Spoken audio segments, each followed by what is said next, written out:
Você consegue lembrar de um momento em que ficou tão impaciente enquanto esperava no Senhor, que decidiu resolver o assunto com suas próprias mãos, a fim de fazer as coisas avançarem um pouco mais rápido? Quando você percebeu mais tarde que tinha feito uma grande bobagem, ficou arrependido por não ter esperado um pouco mais antes de agir? Em um momento ou outro, todos nós somos culpados de agir de forma imprudente e impensada. Por exemplo, pense em quantas vezes você disse algo que mais tarde se arrependeu.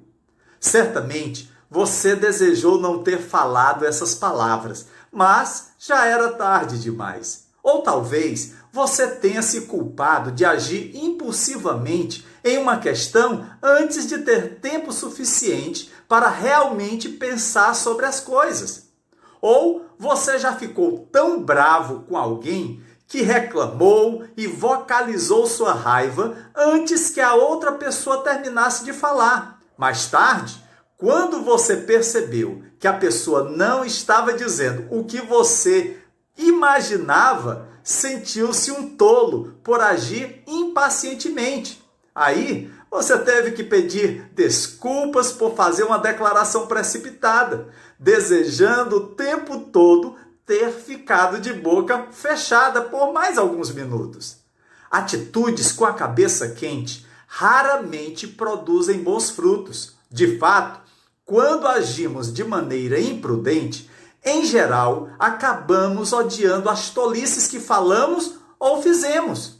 A verdade é que todos precisamos de uma boa dose de paciência. A paciência é um fruto que é produzido dentro de nós pelo Espírito de Deus. Carecemos de paciência em nossas vidas. Talvez nenhum milagre demonstre melhor a confusão que a impaciência produz do que a noite em que Pedro pegou uma espada, a balançou com toda a força e cortou a orelha do servo do sumo sacerdote. À primeira vista, a cura de uma orelha não parece um milagre muito magnífico. No entanto, como todos os milagres que o precederam, esse deu visibilidade ao ministério de reconciliação implantado por Jesus. Esse milagre tem seu início a partir do momento em que Jesus, depois de cear com seus discípulos e orar no Monte das Oliveiras, surge uma multidão formada pelos principais dos sacerdotes e capitães do templo e anciãos. Jesus, todas as coisas, sabe do que estava por vir. Adiantou-se e perguntou-lhe: "A quem buscais?" Responderam: "A Jesus, o Nazareno." Então Jesus lhes disse: "Sou eu." Ora, Judas, o traidor, estava também com eles. Quando, pois, Jesus lhes disse: "Sou eu", recuaram e caíram por terra. Foram atordoados pelo poder de Deus. O poder que foi liberado os atingiu com tanta força e rapidez que eles caíram por terra. E antes de saberem o que os atingiu, Pedro, de repente, decidiu resolver o assunto por conta própria. Por quê? Não sabemos. Mas vamos imaginar que Pedro viu nisso uma oportunidade, uma chance de mostrar-se corajoso. Mas o que ele fez foi simplesmente agir no calor das emoções, sem pensar nas consequências. O comportamento espontâneo e apressado de Pedro lhe rendeu um lugar na história que ninguém jamais esqueceu. No entanto, para entender os detalhes do que aconteceu naquela noite, é essencial reunir os relatos contidos no Evangelho de Lucas, capítulo 22, versículos 47 a 51, e no Evangelho de João, capítulo 18, versículos 3 a 10. Pois cada escritor do Evangelho conta uma parte desse milagre. Enquanto os soldados estavam atordoados e vendo os que estavam com Jesus o que ia suceder, disseram-lhe: "Senhor, feriremos a espada?" E antes que Jesus tivesse a oportunidade de responder, Pedro entrou em ação e fez algo totalmente bizarro. Simão Pedro puxou da espada que trazia e feriu o servo do sumo sacerdote, cortando-lhe a orelha direita. E o nome do servo era Malco. Imagine como Jesus deve ter ficado chocado ao ver Pedro cortar a orelha desse pobre homem e depois assistir a orelha cortada cair no chão. Você acha que Pedro estava mirando na orelha do servo do sumo sacerdote? Por que alguém atacaria uma orelha? Não. Acredito que Pedro estava apontando para a cabeça do homem e errou, cortando a orelha por engano. Jesus nunca precisou de Pedro para resgatá-lo. Sempre foi Pedro que precisou de Jesus. Somos nós que precisamos da proteção de Cristo. Não é por nossa força, nossa atividade ou nossa sabedoria que o reino de Deus avança, mas pelo poder de Deus e o nosso desejo de seguir a Cristo. Frequentemente, agimos como Pedro quando vemos os inimigos ao nosso redor ameaçando a nossa religiosidade.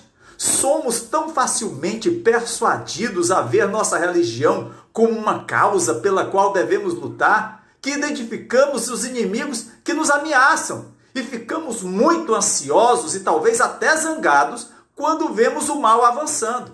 Mas devemos lembrar que a causa de Cristo não é vencida por força ou violência, mas pelo Espírito Santo. Pois não militamos segundo a carne, porque as armas da nossa milícia não são carnais, mas sim poderosas em Deus para a destruição das fortalezas, destruindo os conselhos e toda altivez que se levanta contra o conhecimento de Deus e levando cativo todo o entendimento à obediência de Cristo. O Senhor tem mostrado que você está agindo de forma impensada, empunhando uma espada que magoa, que fere? Palavras grosseiras, um temperamento não controlado pelo Espírito Santo, ações impulsivas que escandalizam o Evangelho, são algumas das coisas que nós precisamos deixar, nos arrepender e mudar. Não te deixes vencer do mal, mas vence o mal com o bem. Jesus disse a Pedro: basta, mete a tua espada na bainha. Ele mostra a Pedro que beberia o cálice que o Pai havia lhe dado. Devo salientar que a cura da orelha de Malco foi o último milagre que Jesus realizou durante seu ministério terrestre. Pouco antes de ir para a cruz, ele estende a mão para ajudar um inimigo. Esse homem, Malco, fazia parte de um grupo que era ameaçador e antagônico em relação a Jesus e ao seu ministério e à sua obra. Mas Jesus não disse: finalmente um de vocês recebeu o que merece. Em vez disso, ele alcançou o homem em sua necessidade, tocou e curou milagrosamente.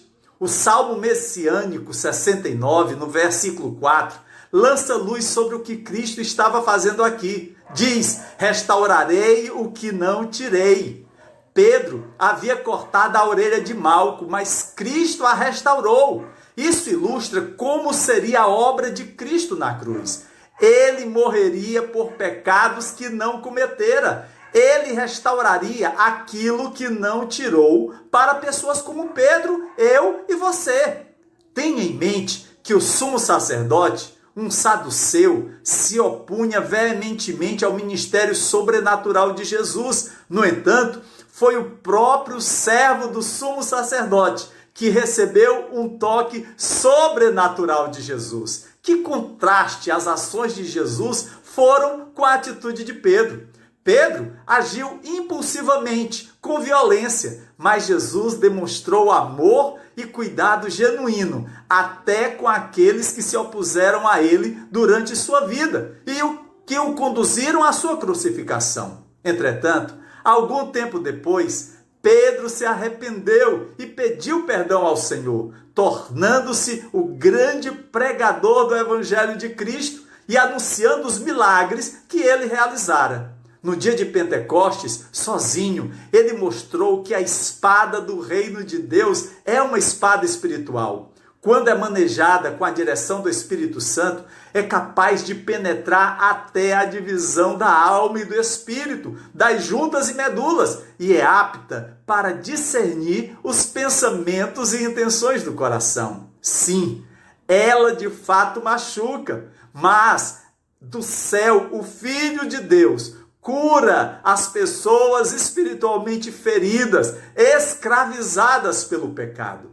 Lembre-se, a graça de Deus nos ensina a renunciar à impiedade e às paixões mundanas e a viver de maneira sensata, justa e piedosa nesta era presente, enquanto aguardamos a bendita esperança, a gloriosa manifestação de nosso grande Deus e Salvador, Jesus Cristo.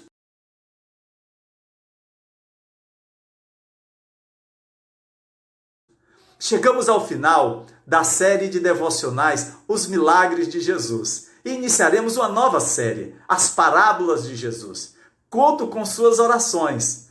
Todas as devocionais e pregações que nós temos realizado estão em nosso canal no YouTube. Espero que elas possam ajudá-lo a compreender melhor o grande amor de Deus por você e também levá-lo a amar ainda mais ao Senhor. Faça uma visita ao nosso canal, assista os vídeos, deixe seu like e comentários, mas principalmente compartilhe os vídeos, pois como invocarão aquele em que não creram? E como crerão naquele de quem não ouviram falar?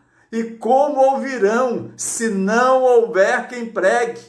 Como são belos os pés dos que anunciam boas novas. Que o Senhor abençoe tua vida e a tua família, em nome de Jesus Cristo. Amém.